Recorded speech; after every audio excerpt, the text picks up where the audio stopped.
बदलते हालातों से घबराना कैसा, अंधेरों के बाद सवेरा ज़रूर आता है। हर मुश्किल में छुपी होती है एक राह, हिम्मत से जो लड़े वही मुकाम पाता है। जी हाँ साथियों स्टार्ट करते हैं साइंस एक्सप्रेस की जो क्लास है आरआरबी एएलपी 2024 के लिए। इसका आज हम लोग पढ़ेंगे पार्ट नंबर 2। पहले वाले में हम लोग पार्ट नंबर 1 में जो है 50 महत्वपूर्ण प्रश्न को पढ़ चुके हैं। आज जो है 50 और एमसीक्यूज़ को पढ़ेंगे। इस तरीके से इस वाले लेक्चर में जो है टोटल 100 एमसीक्यूज़ कंप्लीट हो जाएगा। तो पहले वाले में इलेक्ट्रिसिटी के ज़्यादा क्वेश्चंस को हम लोग देख चुके हैं और आज वाले में हम लोग मैग्नेटिज्म वाले क्वेश्चंस को देखेंगे। तो चलिए स्टार्ट करते हैं आज का वीडियो। साथियों आज का पहला क्वेश्चन है, निम्न में से कौन सा उपकरण विद्युत धारा के तापीय प्रभाव पर आधारित नहीं है। तो साथियों विद्युत बल्ब, विद्युत केतली और ओवन जो होता है ये विद्युत धारा के तापीय प्रभाव यानी ऊष्मीय प्रभाव पर आधारित होता है, जबकि विद्युत जनित्र यानी इलेक्ट्रिक जनरेटर जो होता है ये इस पर आधारित नहीं होता है। तो इस तरीके से इस क्वेश्चन का option number D right answer होगा।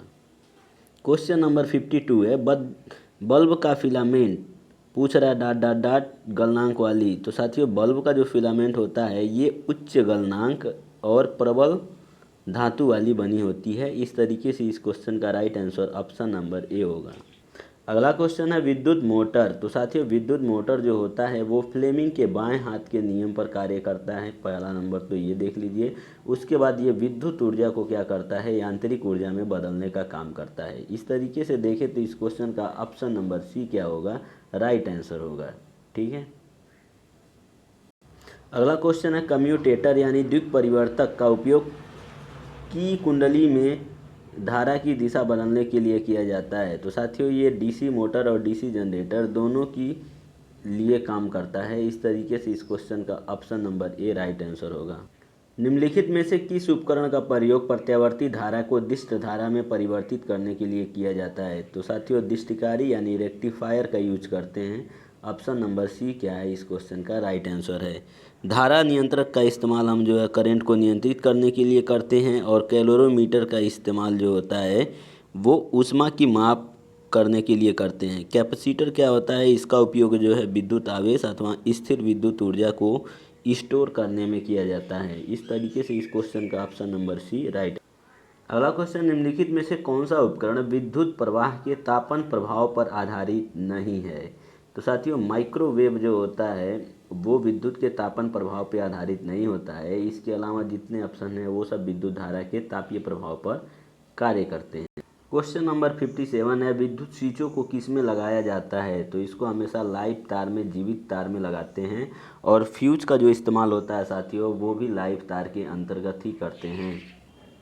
अगला क्वेश्चन है, यदि एक फ्यूज का मान 8 एम्पियर है तो पूछ रहा है तब। साथियों इस विकल्प को अच्छे से पढ़ें। बोल रहा कि फ्यूज केवल तभी काम करना शुरू करेगा जब धारा 8 एम्पियर से अधिक हो, फ्यूज में 8 से अधिक चुंबकीय प्रेरणा होगा या धारा 8 एम्पियर से अधिक होने पर फ्यूज क्या हो जाएगा, पिघल जाएगा। तो ऑप्शन नंबर सी इस क्वेश्चन का क्या है साथियों, राइट आंसर है। तो इस तरीके से इस क्वेश्चन का जो है ऑप्शन सी, धारा 8 एम्पियर से अधिक होने पर फ्यूज क्या हो जाएगा, पिघल जाएगा, ये सही है। पिछले लेक्चर में हम लोग फ्यूज के बारे में पढ़े थे कि फ्यूज एक सुरक्षा युक्ति होती है जो कि विद्युत परिपथ की ओवरलोड तथा शॉर्ट सर्किट को से सुरक्षा करने के लिए इस्तेमाल करते हैं। निम्नलिखित में से कौन सा विद्युत के तापीय प्रभाव के व्यवहारिक अनुप्रयोगों पर आधारित नहीं है। तो साथियों इलेक्ट्रिक घंटी जो होता है ये विद्युत के चुंबकीय प्रभाव पर आधारित होता है, ये तापीय प्रभाव पर आधारित नहीं होता है। ऑप्शन डी इस क्वेश्चन का राइट आंसर होगा। किसी वस्तु पर विद्युत आवेश की उपस्थिति का पता लगाने के लिए किस उपकरण का प्रयोग किया जाता है। तो साथियों इस क्वेश्चन का राइट आंसर है इलेक्ट्रोस्कोप। ऑप्शन नंबर बी इस क्वेश्चन का क्या है, सही आंसर है। तो साथियों बहुत ही अच्छे अच्छे क्वेश्चन को इंक्लूड करके लाया हूँ जो कि अलग अलग एग्जाम में रेलवे के पूछा गया है। कोई एनटीपीसी का है, कोई जेई का है, कोई ग्रुप डी का है। तो साथियों देखिए इसमें ऐसे क्वेश्चन को इंक्लूड किया गया है जो पिछले सत्र में आ चुका है। अब साथियों देखिए सिर्फ क्वेश्चन पढ़ के कोई कंपटीशन क्वालिफाई नहीं किया जा सकता, लेकिन इस क्वेश्चन को पढ़ने से आपको एक आइडिया मिलेगा कि किताब को कैसे पढ़ना चाहिए और इस साल जो आने वाले प्रश्न होंगे वो किस तरीके के प्रश्न बनेंगे। तो साथियों वीडियो अगर पसंद आए तो प्लीज़ लाइक, कमेंट और शेयर ज़रूर करें। साथ ही साथ दोस्तों चैनल को सब्सक्राइब भी कर लें और अपने अन्य साथियों तक ज़रूर भेजें। क्योंकि साथियों बहुत ही कम टाइम के अंदर बहुत ही अच्छे से क्वेश्चन को इसमें शामिल करके हम समझाते हैं। अगला क्वेश्चन है दोस्तों, एक परिणामित्र का इंग्लिश में ट्रांसफार्मर बोलते हैं, को पूछ रहा है कि कोर पटलित क्यों बनाया जाता है, यानी इसका जो कोर होता है वो लैमिनेटेड करके क्यों बनाया जाता है। तो साथियों भंवर धारा जो होता है, भंवर धारा यानी ईडी करंट को कम करने के लिए जो है क्या करते हैं हम लोग, कोर को जो है लैमिनेट करके बनाते हैं। तो क्वेश्चन यही पूछ रहा है कि लैमिनेशन क्यों करते हैं। तो साथियों जो ट्रांसफार्मर की कोर होती है वो सिलिकॉन स्टील की बनाई जाती है और कोर को लैमिनेटेड किया जाता है ताकि ईडी करंट को क्या कर सके, कम कर सके। और लैमिनेटेड कोर की जो विशेषता होनी चाहिए वो उच्च चुंबकशीलता होनी चाहिए, कम हिस्टैरिसीस हानि होना चाहिए, कम भंवर धारा हानि भी होना चाहिए और उच्च विद्युत प्रतिरोधकता वाला होना चाहिए। अगला क्वेश्चन पूछ रहा है, पावर ट्रांसफार्मर की कार्यप्रणाली का सिद्धांत आधारित है किस पे। तो दोस्तों जो ट्रांसफार्मर कार्य करता है वो फैराडे लॉ ऑफ इलेक्ट्रोमैग्नेटिक यानी फैराडे के विद्युत चुंबकीय प्रेरण के सिद्धांत पर कार्य करता है। अगला क्वेश्चन है, एक आदर्श ट्रांसफार्मर में वाइंडिंग में कोई प्रतिरोध नहीं होती है, बिल्कुल सही है। दूसरा, क्रोड में किसी प्रकार की हानि नहीं होती, ये भी सही है। क्रोड में अनंत पारगम्यता यानी चुंबकशीलता होती, ये भी सही है। तो मतलब इस क्वेश्चन का सभी विकल्प सही है। तो दोस्तों इस क्वेश्चन का राइट आंसर हो जाएगा आपका ऑप्शन नंबर डी, इनमें से सभी। तो साथियों एक आदर्श जो ट्रांसफार्मर होता है उसके अंतर्गत ये सारी की सारी जो है विशेषताएं होती हैं। और एक आदर्श जो ट्रांसफार्मर होता है उसकी इफ़िशियंसी यानी दक्षता की बात करें तो वो कितना होता है, 100% इफ़िशियंसी इसकी होती है और ये लॉस नहीं होता। दोस्तों देखिए ये क्वेश्चन पढ़िए, निम्न में से कौन सा ट्रांसफार्मर का मूल अवयव नहीं है। तो देखिए इसको हिंदी इंग्लिश दोनों में पढ़ा करिए। क्रोड का मतलब होता है इंग्लिश में कोर, प्राथमिक कुंडलन का मतलब प्राइमरी वाइंडिंग, द्वितीय कुंडलन का मतलब सेकेंडरी वाइंडिंग और परस्पर अभिवाह का मतलब होता है म्यूचुअल फ्लक्स। तो पूछा है कि निम्न में से कौन सा ट्रांसफार्मर का मूल अवयव नहीं होता है। तो जो म्यूचुअल फ्लक्स होता है वो ट्रांसफार्मर का मूल अवयव नहीं होता है। इस तरीके से इस क्वेश्चन का राइट आंसर आपका ऑप्शन नंबर डी होगा। तो साथियों प्राइमरी वाइंडिंग सेकेंडरी वाइंडिंग क्या होती है इसके बारे में थोड़ा पढ़ें और कोर के विषय में भी ज़रूर से ज़रूर पढ़ें। अगला क्वेश्चन है, इलेक्ट्रिक बल्ब में भरने हेतु निम्नलिखित में से किस गैस का प्रयोग किया जाता है। तो आर्गन और नाइट्रोजन का इस्तेमाल करते हैं हम लोग इलेक्ट्रिक बल्ब के अंदर। इस क्वेश्चन का आंसर सबको पता होगा। इलेक्ट्रिक बल्ब के फिलामेंट के लिए विशेष रूप से प्रयोग की जाने वाले धातु का नाम क्या है। तो टंगस्टन है साथियों। अब टंगस्टन का ही क्यों बनाते हैं, तो क्योंकि इसकी चालकता और गलनांक क्या होती है साथियों, उच्च होती है। ठीक है, देखिए अगला क्वेश्चन में भी पूछ लिया, विद्युत बल्ब का सूत्र यानी फिलामेंट आमतौर पर टंगस्टन का क्यों बनाया जाता है। क्योंकि ये उच्च चालकता, इसकी उच्च चालकता और गलनांक भी क्या होती है, उच्च होती है, इस कारण से साथियों बनाया जाता है। सॉरी साथियों इस क्वेश्चन में थोड़ी सी गलती हो गई। गलती क्या हो गई कि इसकी उच्च प्रतिरोधकता तथा उच्च गलनांक के कारण होता है। ठीक है, यहाँ पे इसकी उच्च प्रतिरोधकता होती है रेजिस्टिविटी और उच्च गलनांक के कारण हम इस फिलामेंट का इस्तेमाल करते हैं, ना कि उच्च चालकता का।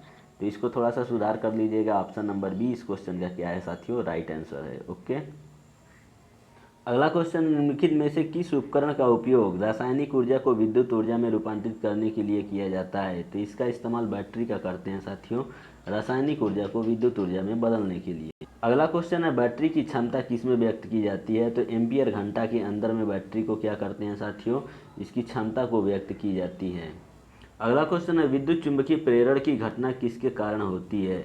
तो साथियों विद्युत चुंबकीय प्रेरण की घटना के बारे में हम लोग पढ़े हैं कि जब भी किसी कुंडली और चुंबकीय फ्लक्स के बीच में रिलेटिव मोशन होता है तो उसी को विद्युत चुंबकीय प्रेरण की घटना बोलते हैं। तो इसका सही आंसर हो जाएगा कि कुंडली से गुजरने वाले चुंबकीय अभिवाह यानी मैग्नेटिक फ्लक्स में परिवर्तन। ऑप्शन नंबर डी इस क्वेश्चन का क्या होगा, राइट आंसर। साथियों अभी ग्रुप डी का क्वेश्चन का लेवल देखिए क्या आ रहा है कि निम्नलिखित में से कौन से कथन सही है। पूछ रहा है कि चुंबकीय क्षेत्र की प्रबलता क्षण चुंबक के केंद्र में सर्वाधिक प्रबल होती है। उसके बाद है कि कोई दो चुंबकीय बल रेखाएं प्रतिच्छेदित नहीं कर सकती, चुंबकीय बल रेखाएं सतत वक्र यानी क्लोज्ड कंटिन्यूअस कर्व निर्मित करती हैं। अब इन तीनों को पढ़ना है और उसके बाद आपको क्या करना है, ऑप्शन को चूज करना है। साथियों जो पहला विकल्प है वो क्या है, गलत है। इसमें देखिए ये जो आपका ऑप्शन नंबर 1 है वो क्या है, गलत है। बाकी ऑप्शन नंबर ये दूसरा और तीसरा क्या है, सही है। इस तरीके से इस क्वेश्चन का राइट आंसर आपका ऑप्शन नंबर डी होगा। 2 और 3 क्या होंगे, सही। होता क्या है साथियों कि चुंबक का जो उत्तरी ध्रुव और दक्षिणी ध्रुव होता है, ध्रुवों पर चुंबक की प्रबलता सबसे अधिक होती है और जैसे जैसे ध्रुवों से केंद्र की तरफ बढ़ते जाते हैं उस तरीके से प्रबलता इसकी क्या होती है, चुंबकीय क्षेत्र की घटती जाती है और एकदम मध्य यानी केंद्र बिंदु पर आने के बाद शून्य हो जाता है। इस तरीके से इस क्वेश्चन का ऑप्शन नंबर डी। अगला क्वेश्चन है, शरीर के अंदर उत्पन्न दुर्बल चुंबकीय क्षेत्र का उपयोग करके शरीर के विभिन्न अंगों की छवियां प्राप्त करने की प्रक्रिया को क्या कहा जाता है। तो साथियों इस क्वेश्चन का राइट आंसर है आपका MRI स्कैन कहा जाता है। साथियों आपको बताना है MRI का फुल फॉर्म क्या होता है, तो दोस्तों आप इसको कमेंट बॉक्स में आंसर दें ज़रूर से ज़रूर। ओके। अगला क्वेश्चन है, छड़ चुंबक के भीतर चुंबकीय क्षेत्र रेखाओं की दिशा पूछ रहा है, क्या होता है। तो साथियों हम लोग जानते हैं कि जो छड़ चुंबक होता है वो चुंबक के बाहर चुंबकीय रेखाएं जो होती हैं वो उत्तरी से दक्षिणी ध्रुव की ओर जाती हैं, लेकिन यहाँ पूछा है कि छड़ चुंबक के भीतर कैसी होती हैं। तो जो छड़ चुंबक के अंदर भीतर होती हैं वो दक्षिणी ध्रुव से उत्तरी ध्रुव की ओर होती हैं और साथियों ये हमेशा बंद वक्र बनाती हैं। जैसे साथियों मान लीजिए हमारा एक छड़ चुंबक है, इसका एक सिरा इधर नॉर्थ है, दूसरा सिरा इधर क्या है, साउथ है। तो हमेशा चुंबकीय बल रेखाएं उत्तरी सिरे से निकलती हैं और दक्षिणी सिरे में क्या करती हैं, एंट्री करती हैं। तो साथियों ये हमेशा बंद वक्र कब बनाएंगी, जब ये चुंबक के बाहर तो उत्तर से दक्षिण की तरफ आ रही हैं, लेकिन चुंबक के अंदर जो आती हैं ये क्या होती हैं साथियों, दक्षिण से उत्तर की तरफ चलती हैं। तो क्वेश्चन में यही पूछा है, जिसका राइट आंसर आपका ऑप्शन नंबर सी होगा। अगला क्वेश्चन देखिए दोस्तों, ये सब UPSC जैसे क्वेश्चन बना है। किसी धारावाही चालक पर लगने वाले बल की दिशा परिवर्तित करने के लिए इनमें से किस विधि का उपयोग किया जाता है। धारा का परिमाण बदल करके क्या हम जो है बदल सकते हैं, नहीं। चुंबकीय क्षेत्र की प्रबलता में परिवर्तन करके नहीं कर सकते हैं। तो साथियों पूछा है कि दिशा परिवर्तित करने के लिए सिर्फ धारा की दिशा को बदल दीजिए, अपने आप क्या हो जाएगा, बदल जाएगा। ठीक है, तो इस तरीके से इस क्वेश्चन का राइट आंसर क्या हो जाएगा, ऑप्शन नंबर ए केवल 3 इस क्वेश्चन में क्या है, सही है। ठीक है साथियों, तो इस क्वेश्चन का राइट आंसर आपका ऑप्शन नंबर क्या हो जाएगा, ए हो जाएगा। अगला क्वेश्चन है साथियों कि जब एक धारावाही तार एक चुंबकीय क्षेत्र में क्षैतिज रूप से रखा जाता है, ठीक है, कह रहा है कि जिसका उत्तरी ध्रुव ऊपर की ओर तथा दक्षिणी ध्रुव नीचे की ओर होता है, तार दक्षिण दिशा की ओर विक्षेपित होता है। तो पूछ रहा है कि तार में इलेक्ट्रॉनों की दिशा क्या होगी। ठीक है, तो साथियों एक धारावाही तार है जो चुंबकीय क्षेत्र के अंदर कैसे रखा गया है, क्षैतिज रूप से रखा गया है। ठीक है, अब पूछ रहा है कि जिसकी उत्तरी ध्रुव क्या है, ऊपर की ओर और दक्षिणी ध्रुव क्या है, नीचे की ओर है। तार दक्षिण दिशा की ओर विक्षेपित हो रहा है, डिफ्लेक्ट किधर कर रहा है, दक्षिण दिशा में। तो पूछ रहा है तार में इलेक्ट्रॉनों की दिशा क्या होगी। तो साथियों इस क्वेश्चन का राइट आंसर है पश्चिम से पूर्व की ओर होगा। अब आपको कमेंट बॉक्स में ये बताना है कि इसकी दिशा को हम ज्ञात कौन से नियम से करेंगे। ओके। अगला क्वेश्चन है, यदि तांबे के एक तार को किसी एक समान चुंबकीय क्षेत्र से गुजारा जाता है तो उसमें प्रेरित धारा की दिशा ज्ञात करने के लिए किसका उपयोग किया जा सकता है। तो साथियों प्रेरित धारा की दिशा ज्ञात करने के लिए हमेशा फ्लेमिंग राइट हैंड रूल का इस्तेमाल करते हैं। ठीक है दोस्तों, तो फ्लेमिंग राइट हैंड रूल क्या है, एक बार जरूर से ज़रूर पढ़ें इसको आप लोग। अगला क्वेश्चन पूछ रहा है, किसी परिनालिका के भीतर चुंबकीय क्षेत्र रेखाएं डॉट डॉट डॉट के रूप में होती हैं। तो किसके रूप में होती हैं, समानांतर रेखाओं के रूप में होती हैं, क्योंकि साथियों ये एक दूसरे को कभी प्रतिच्छेदित नहीं करती हैं चुंबकीय क्षेत्र रेखाएं। ये बहुत ही अच्छा क्वेश्चन है। एक आयताकार कुंडली एक समान चुंबकीय क्षेत्र में घूम रही है। चुंबकीय क्षेत्र की दिशा कुंडली के तल के लंबवत है। यदि चुंबकीय क्षेत्र में गतिमान कुंडली की गति जो स्पीड है कम हो जाती है तो पूछ रहा है क्या होगा। तो जैसे जैसे स्पीड घटतेगा वैसे वैसे प्रेरित विभवांतर भी क्या होता जाएगा, इंड्यूस्ड ईएमएफ जो होगा वो कम होता चला जाएगा। ऑप्शन नंबर सी इस क्वेश्चन का राइट आंसर। साथियों ये सब देखिए ग्रुप डी में आया हुआ प्रश्न है, इसके हिसाब से आप अनुमान लगाइए कि इस साल जो आने वाले ALP JEE के एग्ज़ाम होंगे उसमें क्वेश्चन कैसे रहेंगे। प्रश्न बोल रहा है कि जब किसी चुंबक को किसी कुंडली के पास लाया जाता है तो यह कुंडली में एक प्रेरित धारा उत्पन्न करता है। फैराडे का नियम। प्रेरित धारा के परिणाम को बढ़ाने के लिए इनमें से किस विधि का उपयोग किया जा सकता है? कुंडली में फेरों की संख्या में वृद्धि कर सकते हैं, बिल्कुल कर सकते हैं। फिर पूछ रहा है कि चुंबक की गति में वृद्धि कर सकते हैं, बिल्कुल कर सकते हैं। कुंडली के तार की प्रतिरोधकता में वृद्धि, नहीं दोस्तों। तो साथियों इसका ऑप्शन पहला और दूसरा विकल्प सही है। तो जब इसमें 1 और 2 दोनों ठीक है तो इसका कौन सा विकल्प सही होगा? ऑप्शन नंबर ए, 1 और 2 दोनों। ओके दोस्तों, इस तरीके से इस क्वेश्चन का ऑप्शन नंबर ए क्या होगा? Right answer. क्वेश्चन है साथियों, किसी चुंबकीय क्षेत्र में स्थित एक सीधे धारावाही चालक पर आरोपित बल के संबंध में निम्न कथनों पर विचार कीजिए। बल की जो दिशा है साथियों, बोल रहा है कि चालक में प्रवाहित धारा की दिशा पर निर्भर नहीं करता है। तो साथियों धारा की दिशा पर क्या करता है? निर्भर करता है। तो ये बोल दिया नहीं करता है, मतलब ये गलत हो गया। फिर कह रहा है कि बल की दिशा चुंबकीय क्षेत्र की दिशा पर निर्भर करती है, बिल्कुल निर्भर करती है, जिसमें चालक स्थित होता है। अब पूछ रहा है कि उपरोक्त में से कौन सा या कौन से कथन सही हैं या हैं? तो साथियों आपका ऑप्शन नंबर ए क्या होगा इस क्वेश्चन का? राइट आंसर होगा। केवल कथन बी क्या है दोस्तों? सही है। ठीक है, तो इस तरीके से देखिए क्वेश्चन कैसे आ रहे हैं। अगला क्वेश्चन है, विद्युत चुंबकीय प्रेरण की घटना के दौरान किसी कुंडली में प्रेरित ईएमएफ ... की अनुक्रमानुपाती होती है। तो दोस्तों चुंबकीय फ्लक्स में परिवर्तन की दर के अनुक्रमानुपाती होती है। ठीक है, तो प्रेरित ईएमएफ इक्वल टू क्या? -n/d∅/dt सब लोग पढ़े होंगे। ठीक है, d∅/ क्या होता है? dt। तो यहाँ से आप देखिए चुंबकीय फ्लक्स परिवर्तन की दर के अनुक्रमानुपाती होती है। अगला क्वेश्चन है, निम्न में से कौन सा पदार्थ विद्युत चुंबक बनाने के लिए सर्वाधिक उपयुक्त है? तो ऑप्शन नंबर डी, मृदु लोहा जो होता है ये सबसे ज़्यादा उपयुक्त है। अगला क्वेश्चन है, चुंबकीय कंपास में निम्नलिखित में से क्या होता है? तो एल्यूमिनियम के एक सूचक यानी पॉइंटर से जुड़ा एक छोटा सा चुंबक होता है। तो ऑप्शन नंबर डी इस प्रश्न का क्या है दोस्तों? Right answer. क्वेश्चन को ध्यान से पढ़िए। विद्युत जनरेटर से संबंधित निम्न कथनों पर विचार करें। पहला क्या है? प्रत्येक आधे घूर्णन के बाद कुंडली की संगत भुजाओं में धारा की दिशा उलट जाती है, बिल्कुल सही है। कुंडली में प्रेरित धारा की दिशा फ्लेमिंग के दाएं हाथ के नियम का उपयोग करके ज्ञात की जा सकती है। उपरोक्त में से कौन सा कथन या कथन सही है? तो ऑप्शन नंबर डी दोस्तों क्या हो जाएगा इस क्वेश्चन का? राइट आंसर, क्योंकि कथन दोनों कथन क्या है दोस्तों इसके सही हैं। तो इस तरीके से इस क्वेश्चन का right answer option number D होगा। साथियों देखिए ये ग्रुप डी में पूछा हुआ प्रश्न है और किस तरीके से क्वेश्चन आजकल पूछे जा रहे हैं। पूछ रहा है किसी धारावाही प्रणालिका के अंदर चुंबकीय क्षेत्र होता है। तो धारावाही प्रणालिका के अंदर चुंबकीय क्षेत्र एक समान होता है और अशून्य होता है। ठीक है, अभी इसके पीछे भी पढ़े हैं हम लोग। अगला क्वेश्चन है, फ्लेमिंग का दाएं हाथ का नियम किसी चुंबकीय क्षेत्र, ऑप्शन नंबर डी इस क्वेश्चन का क्या होगा साथियों? Right answer. चुंबकीय क्षेत्र में गतिमान चालक में प्रेरित धारा की दिशा बताने के लिए। तो फ्लेमिंग का राइट हैंड रूल जरूर से जरूर पढ़ लें। अगला क्वेश्चन है, चुंबकीय क्षेत्र की उपस्थिति में धारावाही चालक पर कार्य करने वाला जो बल की दिशा है निम्नलिखित में से किस पर निर्भर करती है? तो पहला नंबर धारा की दिशा पर, दूसरा नंबर चुंबकीय क्षेत्र की दिशा में। तो ऑप्शन नंबर बी इस क्वेश्चन का क्या हो जाएगा? राइट आंसर, चुंबकीय क्षेत्र की दिशा में और दूसरा धारा की दिशा में।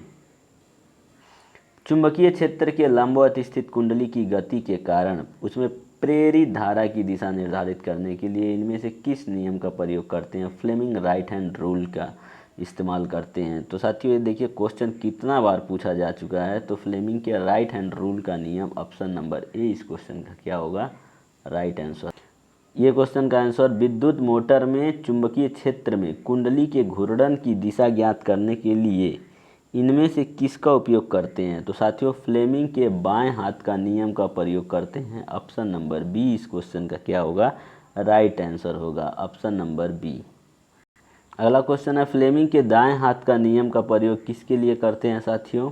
किसकी दिशा? प्रेरित धारा की दिशा को ज्ञात करने के लिए फ्लेमिंग के राइट हैंड रूल का इस्तेमाल करते हैं। अगला क्वेश्चन है, यदि दो समांतर सीधे चालकों में धारा की दिशा समान है तो उत्पन्न चुंबकीय क्षेत्रों की दिशाएं पूछ रहा है क्या होगा? एक दूसरे के साथियों विपरीत हो जाएगा। ऑप्शन नंबर डी इस प्रश्न का राइट आंसर है। जब किसी धारावाही कुंडली को चुंबकीय क्षेत्र में रखा जाता है तो उस पर एक बल उत्पन्न होता है। निम्न में से क्या इस कार्य सिद्धांत पर काम करता है? तो साथियों जो मोटर होता है, विद्युत मोटर, वो इसी सिद्धांत पर कार्य करता है। ऑप्शन नंबर सी सही है। तो साथियों मोटर और जनरेटर दोनों का कार्य के बारे में आप लोग एक बार पढ़ लें, कौन से रूल पे काम करता है उसे भी जान लें। अगला क्वेश्चन है, एक साधारण चुंबक किसे आकर्षित नहीं करता है? तो कांसा को जो है एक साधारण चुंबक जो है आकर्षित नहीं करता है। पूछ रहा निम्न में से कौन सा इलेक्ट्रोमैग्नेटिक के बारे में सत्य नहीं है? तो साथियों पहला यह अस्थायी चुंबक है, बिल्कुल सही है। इसकी क्षमता उसके पोल के बीच के साथ भिन्न होता है, ये भी सही है। ध्रुवीकरण नहीं किया जा सकता, ठीक है। तो दोस्तों यही इस क्वेश्चन का क्या है दोस्तों, राइट आंसर है। तो पूछ रहा कि कौन सत्य नहीं है, तो यही सत्य नहीं है, क्योंकि इसको पोलराइज भी किया जा सकता है, ठीक है। तो इस तरीके से इस क्वेश्चन का राइट आंसर ऑप्शन सी। अगला क्वेश्चन पूछ रहा है, वे मेटल डिटेक्टर जिनसे होकर के हवाई अड्डे पर लोग गुजरते हैं वह किसके द्वारा संचालित होता है? तो साथियों वो फैराडे के नियम के द्वारा क्या होता है, संचालित होता है। तो अब मेटल डिटेक्टर क्या होते हैं, कैसे काम करता है, आप एक बार ज़रूर इसको पढ़ें। अगर आप लोग भी रेलवे स्टेशन पर गए होंगे तो देखे होंगे। अगला क्वेश्चन पूछ रहा है कि निम्नलिखित में से किस बल की प्रकृति विद्युत चुंबकीय नहीं है? तो जो पिंड का भार है सिर्फ यही एक विद्युत चुंबकीय नहीं है, बाकी सब के सब विद्युत चुंबकीय के एग्जाम्पल हैं। अगला क्वेश्चन है, चुंबकीयशीलता का उल्टा क्या होगा? तो दोस्तों इस क्वेश्चन का राइट आंसर है प्रतिष्ठम्भ। इसको इंग्लिश में हम लोग रिलक्टेंस बोलते हैं, ठीक है। चालकत्व कंडक्टेंस बोलते हैं। अगला क्वेश्चन है, किसने पता लगाया कि एक चुंबकीय क्षेत्र में ले जाने पर एक धारावाह चालक की गति करता है? तो दोस्तों इस क्वेश्चन का right answer option number C है। माइकल फैराडे ने इस चीज़ को क्या किया था, पता लगाया था। ओके। अगला क्वेश्चन है, चुंबकीय रिकॉर्डिंग टेप सामान्यतः किससे बनी होती है? तो साथियों फेरिक ऑक्साइड से बना होता है। ये ऑप्शन नंबर सी इस क्वेश्चन का राइट आंसर है। अगला क्वेश्चन है, बंद सतह से बाहर निकलने वाली कुल विद्युत फ्लक्स का मान क्या होगा? तो सतह के कुल आवेश के बराबर होगा दोस्तों। ऑप्शन नंबर सी इस क्वेश्चन का राइट आंसर है। एक्सप्लेनेशन इसका यहाँ से देख सकते हैं आप। अगला और अंतिम प्रश्न है साथियों, लोड सेल है एक। पूछ रहा है लोड सेल एक क्या होता है? तो ये फोटोवोल्टाइक सेल होता है दोस्तों। इस क्वेश्चन का आपका ऑप्शन नंबर बी क्या है, राइट आंसर है। तो साथियों इस तरीके से हम लोग जो है 100 महत्वपूर्ण प्रश्नों को जो है कंप्लीट कर चुके। अब दोस्तों अगला वाला जो पार्ट नंबर 3 आएगा उसमें हम लोग इलेक्ट्रॉनिक्स के महत्वपूर्ण 50 प्रश्नों को जो है और कंप्लीट करेंगे। इस तरीके से बेसिक साइंस का 150 क्वेश्चन कंप्लीट हो जाएगा। साथियों देखिए ये जो क्वेश्चंस मैं इंक्लूड करके बताया हूँ ये कोई टेक्निकल के तौर पे नहीं बताया हूँ, ये सामान्य विज्ञान के तौर पे बताया हूँ। और ये देखिए बिल्कुल टेक्निकल जैसे क्वेश्चन सारे बन रहे हैं, पूछे जा रहे हैं। इस तरीके से दोस्तों एक बार बहुत ही अच्छे तरीके से आप लोग इसको पढ़िए, समझिए। और वीडियो पसंद आए तो लाइक कमेंट शेयर सब्सक्राइब ज़रूर करिए। और देखिए दोस्तों विस्तार से पढ़ना हो तो कमेंट करिए, मैं आपको इसके बारे में विस्तार से भी क्या करूँगा बता दूँगा। इसके लिए जो है मुझे थोड़ा और मेहनत करना पड़ेगा, कोई दिक्कत नहीं है, मैं करूँगा। और जैसे ही ये इलेक्ट्रॉनिक्स वाला चैप्टर कंप्लीट होगा तो फिर नए चैप्टर के साथ फिर क्या करेंगे, शुरुआत करेंगे। ओके दोस्तों, तो साथियों जुड़े रहिए हमारे साइंस एक्सप्रेस के इस सीरीज़ में जो कि RRB ALP 2024 के लिए हम लोग पढ़ रहे हैं। और आप पढ़ रहे हैं DK classes, DK sir physics के साथ। इलेक्ट्रिसिटी एंड मैग्नेटिज्म वाले चैप्टर को कर दिए हैं आज complete. Okay, thank you for watching this video.